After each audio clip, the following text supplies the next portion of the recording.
కాంగ్రెస్ అగ్రనేత మాజీ రాజ్యసభ సభ్యులు డి శ్రీనివాస్ కన్నుమూశారు. హెల్త్ ఇష్యూలతో ఇవాళ ఉదయం జూబ్లీహిల్స్లోని తన నివాసంలో తుదిశ్వాస విడిచారు. కాంగ్రెస్లో సుదీర్ఘకాలం పనిచేసిన ఆయనకు రాజకీయ ప్రముఖులు నివాళులర్పించారు. ఈ సందర్భంగా ఆయన సేవలను గుర్తు చేసుకున్నారు. రేపు అధికారిక లాంఛనాలతో నిజామాబాద్లో డీఎస్ అంత్యక్రియలు జరగనున్నాయి.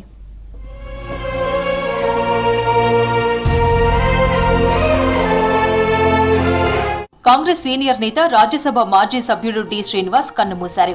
హైదరాబాద్లోని నివాసంలో తెల్లవారుజామున 3 గంటలకు తుదిశ్వాస విడిచారు. గత కొంతకాలంగా అనారోగ్యంతో బాధపడుతున్న డీఎస్ గుండెపోటుతో చనిపోయినట్లు కుటుంబ సభ్యులు తెలిపారు. డీఎస్ మరణం పట్ల రాజకీయ ప్రముఖులు దిగ్భ్రాంతి వ్యక్తం చేశారు. డీఎస్ పార్థివ దేహానికి నివాళులర్పించారు. డీఎస్ మృతికి సంతాపం తెలిపిన సీఎం రేవంత్ అధికారిక లాంఛనాలతో నిర్వహించేందుకు ఏర్పాట్లు చేయాలని అధికారులను ఆదేశించారు. అటు డీఎస్ మృతికి సంతాపం తెలిపారు బీఆర్ఎస్ అధినేత కేసీఆర్. డీఎస్ పార్థివ దేహానికి డిప్యూటీ సీఎం భట్టి విక్రమార్కతో పాటు మంత్రులు శ్రీధర్ బాబు, కోమటిరెడ్డి వెంకటరెడ్డి నివాళులర్పించారు. కుటుంబ సభ్యులను ఓదార్చారు. డీఎస్ ప్రజాసేవను గుర్తు చేసుకున్నారు. ఎన్ఎస్యుఐ యూత్ కాంగ్రెస్ నుంచి డీఎస్ అంచెలంచెలుగా ఎదిగారని కొనియాడారు. డీఎస్ పీసీసీగా ఉండడం వల్లే 2004, 2009లో కాంగ్రెస్ అధికారంలోకి వచ్చిందన్నారు మంత్రులు. డీఎస్ పార్థివ దేహంపై కాంగ్రెస్ జెండాను ఉంచి నివాళులర్పించారు నేతలు. కాంగ్రెస్ పార్టీకి బలహీన వర్గాలకి తీరని లోటుగా మేమంతా భావిస్తూ ఉన్నాం. వారు ఎన్ఎస్యుఐ నాయకుడిగా, యువజన కాంగ్రెస్ నాయకుడిగా అంచెలంచెలుగా జీవితంలో ఎదుగుతూ ఆనాటి పెద్దలు రాజారాం గారి శిష్యుడిగా రాష్ట్ర కాంగ్రెస్కి అధ్యక్షులుగా కూడా పనిచేశారు. వారికి ఆత్మశాంతి చేకూరాలని రాష్ట్ర ప్రభుత్వం తరఫున కూడా ప్రత్యేకంగా తెలియజేస్తూ ఉన్నాం. కార్యకర్తలను, నాయకులందరినీ కూడా సమిష్టిగా ముందుకు నడపాలని వారి ఆలోచన ధోరణితో కాంగ్రెస్ పార్టీని అనేక సందర్భాల్లో ముందుకు నడిపిన మా నాయకులు డి శ్రీనివాస్ గారు, వారి కుటుంబ సభ్యులకు ఆ భగవంతుడు ధైర్యాన్ని కల్పించాలని, అదేవిధంగా రాష్ట్ర ప్రభుత్వం తరఫున అన్ని లాంఛనాలతో, ప్రభుత్వ లాంఛనాలతో కార్యక్రమాలు జరిపే బాధ్యత కాంగ్రెస్ పార్టీ, మా ప్రభుత్వందని. బడుగు బలహీన వర్గాల ఆశాజ్యోతే కాదు, అన్ని వర్గాల ప్రజలకు, నాలాంటి వారికి ఎన్ఎస్పీ యూత్ కాంగ్రెస్లో ఉన్నప్పుడు ప్రోత్సాహాన్ని ఇచ్చి నాలాంటి ఎంతోమందిని ఎమ్మెల్యేలు, ఎంపీలు కావడానికి అందరికి కూడా మాకు ఆశీర్వదించి మేము ఈ స్థాయిలో ఉన్నామంటే అందుకు ముఖ్య కారణం అందులో ఒకరు డి శ్రీనివాస్ గారు. డీఎస్ పార్థివ దేహానికి మాజీ ఉపరాష్ట్రపతి వెంకయ్యనాయుడుతో పాటు బీజేపీ నేతలు నివాళులర్పించారు. డీఎస్ భౌతిక కాయం దగ్గర చేవెళ్ల ఎంపీ కొండా విశ్వేశ్వర్రెడ్డి, మహబూబ్ నగర్ ఎంపీ డీకే అరుణ, మెదక్ ఎంపీ రఘునందన్, కేంద్ర మంత్రులు కిషన్ రెడ్డి, బండి సంజయ్ పుష్పగుచ్చం ఉంచి నివాళులర్పించారు. డీఎస్ ప్రజాసేవను ఈ సందర్భంగా గుర్తు చేసుకున్నారు. పేదల కోసం రాజకీయాలు చేసిన వ్యక్తి డీఎస్ అన్నారు బీజేపీ నేతలు. చిన్న చిన్న ఆరోగ్య సమస్యలు ఉన్నాయని అప్పుడప్పుడు నాతో మాట్లాడుతూ ఉండేవాడు.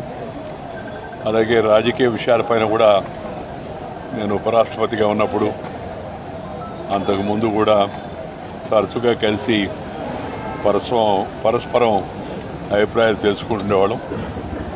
ఒక సీనియర్ నాయకుడిగా రాష్ట్ర మంత్రివర్గంలో ముఖ్యమైన శాఖలు నిర్వహించి ప్రదేశ్ కాంగ్రెస్ పార్టీకి అధ్యక్షుడిగా పనిచేసి ఎంతో అనుభవం ఉంటే ఒక మంచి నాయకుడిని ప్రజలు కోల్పోయారు.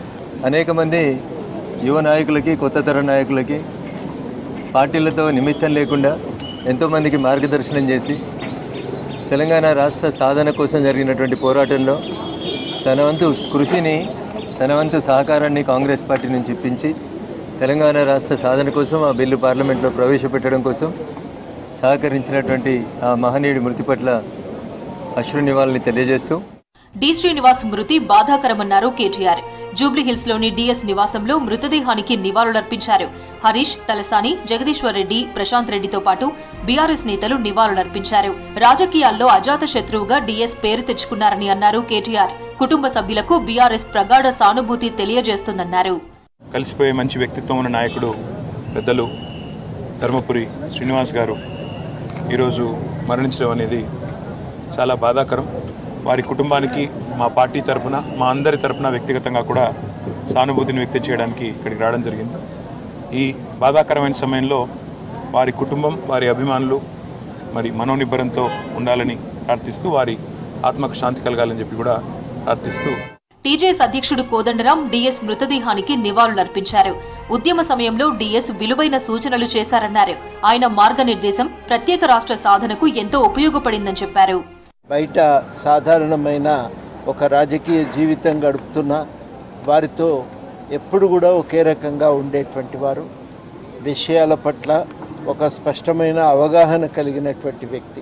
ఆయన ఇంకా గట్టిగా మాకున్న ఆలోచనలకు బలాన్ని చేకూర్చిండ్రు. వారు చెప్పిన మాట ప్రకారమే గట్టిగా నిలబడి 14లోపే తెలంగాణ సాధించుకోవాలనే ప్రయత్నాన్ని ఇంకా ముమ్మరం చేసినారు. చాలా కీలకమైన సమయం. ఆ రకంగా వారు చేసిన సూచన చాలా ఉపయోగపడింది. డీఎస్ కాంగ్రెస్ లో కీలక నేతగా ఎదిగారు. 1989లో కాంగ్రెస్ తరపున నిజామాబాద్ అర్బన్ నుంచి తొలిసారి అసెంబ్లీకి ఎన్నికయ్యారు. 1999, 2004లో ఎమ్మెల్యేగా గెలిచారు. డీఎస్ 1989 నుంచి 1994 వరకు గ్రామీణ అభివృద్ధి ఐఎన్పీఆర్ మంత్రిగా చేశారు. 2004 నుంచి 2008 వరకు ఉన్నత విద్య, అర్బన్ ల్యాండ్ సీలింగ్ మంత్రిగా ఉన్నారు. 2004, 2009 ఎన్నికల సమయంలో పీసీసీ అధ్యక్షుడిగా డీఎస్ బాధ్యతలు నిర్వహించారు.